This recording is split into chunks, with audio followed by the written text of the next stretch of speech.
Students, today we are learn about area of the shapes, area of the figures, given figure, or page number 220 and 21.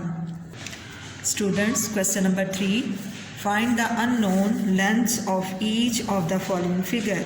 अब यहाँ पे हमारे पास area given है 147 metre square और one side की इनके breath जो है उसकी हमारे पास लेंथ मौजूद है। अब यहाँ पे जो है हमने अननोन लेंथ फाइंड आउट करनी है और दूसरी फिगर बी जो है वो हमारे पास एरिया है 81 सेंटीमीटर स्क्वायर और ये देखें ये शो हो रहा है कि ये स्क्वायर है, इसकी 4 साइड्स इक्वल हैं। इसको हम 4 से डिवाइड कर देंगे तो हमारे पास एरिया अननोन लेंथ आ जाएगी। अब ये क्वेश्चन नंबर ए जो है ए पार्ट मैं कॉपी पे करवाऊंगी, आप लोगों ने दोनों ये कॉपी पर करने हैं। स्टूडेंट्स, क्वेश्चन नंबर 3 है हमारे पास, find the unknown length of the figure. हमारे पास उन्होंने एरिया हमारे पास गिवन है, area is equal to 147 metre square और हमारे पास ब्रेथ भी मौजूद है। अब हम फार्मूला अप्लाई करते हैं। हमारे पास सबसे पहले आ जाएगा ब्रेथ, एरिया हमारे पास है और ब्रेथ हमारे पास, breadth is equal to 7 metre square और जो लेंथ है, लेंथ हमने फाइंड आउट करना है, वो गिवन नहीं है, क्वेश्चन मार्क आ जाए। अब लेंथ फाइंड आउट करना है तो हम पहले फार्मूला अप्लाई करते हैं। हमारे पास फार्मूला होता है लेंथ मल्टीप्लाई बाय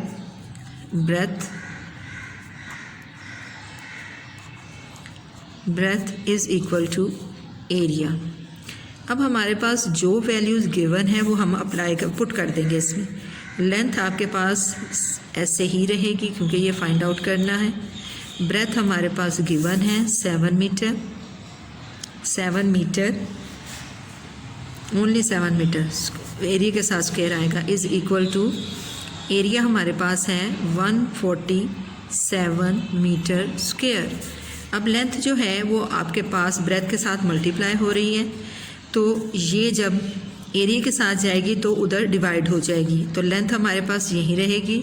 लेंथ जब ये ट्रांसपोजिशन होगी, ट्रांसफ़र होगी, तो ये हमारे पास आ जाएगा 147 मल्टीप्लाई लेंथ के साथ हो रही तो उधर जाके ये डिवाइड हो जाएगी 7। इसके साथ मीटर है, इसके साथ मीटर स्क्वायर है। अब 7 को अगर हम करते हैं डिवाइड करेंगे, अगर हम 147 को 7 से डिवाइड अगर हम करते हैं तो हमारे पास क्या आ जाएगा, 7 2s are 14, देन हमारे पास आएगा 7 1s are 7, तो 21 आ गया। इसी तरह मीटर का 1 मीटर स्क्वायर वाला से कैंसिल हो जाएगा, यानी कि 2 में से 1 माइनस हो जाएगा तो आपके पास सिंगल मीटर आ जाएगा। Metre square minus metre is equal to metre, तो ये आप लोगों के पास आ गया। Length is equal to 21 metre. ये आप लोगों ने कॉपीज़ पे करना है। अब क्वेश्चन नंबर स्टूडेंट्स, अब क्वेश्चन नंबर 4 है, find the area of each of the following figures. ये फिगर जो है आप लोगों के पास कंपोजिट फिगर है, ये इसका भी आपने फाइंड आउट करना है, इसका भी करना है। ये आप लोगों ने कॉपीज़ पे करना है डायग्राम ड्रॉ करके। तो ये जो सेकंड वन बी पार्ट है ये मैं आप लोगों को कॉपी पे करवाती हूँ, आप लोगों ने इसको करना है और उसके बाद आपने इसको कर लेना है कि जैसे पहले इसमें 2 फिगर आपके पास होगी, आपने पहले इस रेक्टेंगल का एरिया फाइंड आउट कर। स्टूडेंट्स, यहाँ पे देखें आप लोगों के पास ये जो गिवन फिगर है इसमें हम क्या करते हैं, पहले सबसे पहले होल हम ले लेते हैं। पहले होल हमारे पास आ जाएगा। होल में हमारे पास जो लेंथ है वो 12 है और जो ब्रेथ है वो 4 है। ये इसका हम एरिया फाइंड आउट करेंगे और उसके बाद हम हमारे पास जो एरिया गिवन नहीं है उसको हम फाइंड आउट करेंगे। जैसे हमारे पास ये अगर 4 है तो ये 3 है, तो ये 1 सेंटीमीटर हो गया और उसके बाद ये अगर 12 है तो ये इतना पोर्शन जो है वो 8 हो गया। तो फिर आपने 8 सेंटीमीटर और 1 सेंटीमीटर को आपने उसमें से एरिया फाइंड आउट करके उसमें से माइनस कर देना। ये छोटी फिगर है, ये मैं आपको इसकी डेमो नहीं दे रही, मैं ये जो बड़ी फिगर है ये आपको बता रही हूँ। इसके अकॉर्डिंग आपने इसको भी सॉल्व करना है। क्वेश्चन नंबर बी जो है वो हम सॉल्व करते हैं शीट पर। Find the area, question number 4 है, बी पार्ट है। Find the area of these figure. अब यहाँ पे देखें हमारे पास एक रेक्टेंगल है। अगर हम कंप्लीट इसको देखें तो हमारे पास एक रेक्टेंगल है। अगर हम इसको डॉटेड लाइन से शो कर दें तो ये एक हमारे पास कंप्लीट रेक्टेंगल आ जाता है। तो आप ये देखें कि ये 3 मीटर है, ये 2 मीटर है, ये 3 मीटर है। इसी तरह 3 और 2 5, 5 और 3 8। तो इसकी हमारे पास लेंथ जो है वो 8 मीटर आ गई। इसकी लेंथ हमारे पास 8 मीटर आ गई। और अगर ये ब्रेथ 6 मीटर है तो ये भी 6 मीटर आ गई। अब हम पहले क्या करेंगे, हम area of big rectangle, area of first of all हम लेंगे एरिया ऑफ होल रेक्टेंगल। जो हमने इसको डॉटेड लाइन से शो किया है, ये होल रेक्टेंगल का हम लेंगे पहले। Area of whole rectangle is equal to question mark. अब हमारे पास आ जाएगी length. Length is equal to 8 metre. Breadth is equal two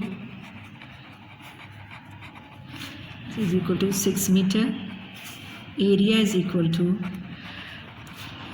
equal to length multiplied by breadth. ये हमारे पास आएगा 8 metre multiplied by 6 metre is equal to 8 6 are 48 metre. और एरिया है 1 और 1 ये 2 स्क्वायर आ गया। अब उसके बाद हमें लेना है फिगर को। अगर हम देखें तो हमारे पास ये जो है ये हमारे पास एम्प्टी पार्ट है, यानी कि ये पार्ट जो है हमारे पास नहीं मौजूद। अब हम क्या करेंगे, ये पार्ट हमारे पास मौजूद है और ये नहीं मौजूद। पहले हमने होल का कर लिया है, अब हम ये जो हमारे पास मौजूद नहीं है हम इसका करेंगे। स्टूडेंट्स ये देखें, हमने जो होल रेक्टेंगल था वो हमने उसका एरिया फाइंड आउट कर लिया, जो शेडेड पोर्शन था। अब हमने क्या करना है, अब हमने होलो जो पार्ट है उसको करना है, जो होलो है जिसको शेड नहीं किया हुआ उसको करना है। अभी शेडेड पोर्शन जो है वो हमें फाइंड आउट करना है। पहले हमने कंप्लीट रेक्टेंगल का कर लिया है, अब होलो पार्ट का करते हैं। Students area of hollow rectangle, आप इसको स्मॉल रेक्टेंगल भी कह सकते हैं, इज़ इक्वल टू हमारे पास लेंथ मल्टीप्लाई बाय ब्रेथ। अब ये एरिया ऑफ होलो रेक्टेंगल है। होलो रेक्टेंगल आप इसको कह सकते हैं या स्मॉल रेक्टेंगल कह सकते हैं। अब ये लेंथ जो ब्रेथ है हमारे पास, यहाँ देखें ये 4 इसकी लेंथ हो गई, 4 मीटर लेंथ और 2 मीटर इसकी ब्रेथ हो गई, 2 मीटर। तो ये आप लोगों के पास आ गया 4 × 2 is 8 metre, 8 metre square. Then हम अब फाइंड आउट करेंगे एरिया ऑफ शेडेड पोर्शन। अब आप यहाँ पे देखें बुक में, अब बुक में अगर हम देखते हैं तो ये जो एरिया है, जो शेडेड एरिया है, उसका अब हम फाइंड आउट करने लगे। पहले हमने कंप्लीट रेक्टेंगल का फाइंड आउट किया, फिर उसके बाद जो होलो पार्ट था उसको किया, उसके बाद हम उसमें से माइनस कर देंगे तो हमारे पास शेडेड पोर्शन का एरिया आ जाएगा। इज़ इक्वल टू ये हमारे पास आ गया 48 metre square minus 8 metre square. तो इस तरह ये हमारे पास आ गया 40 मीटर स्क्वायर। स्टूडेंट्स आप लोगों ने बहुत नीटली ये काम करना है अपनी नोटबुक्स पे। और अल्लाह हाफिज़।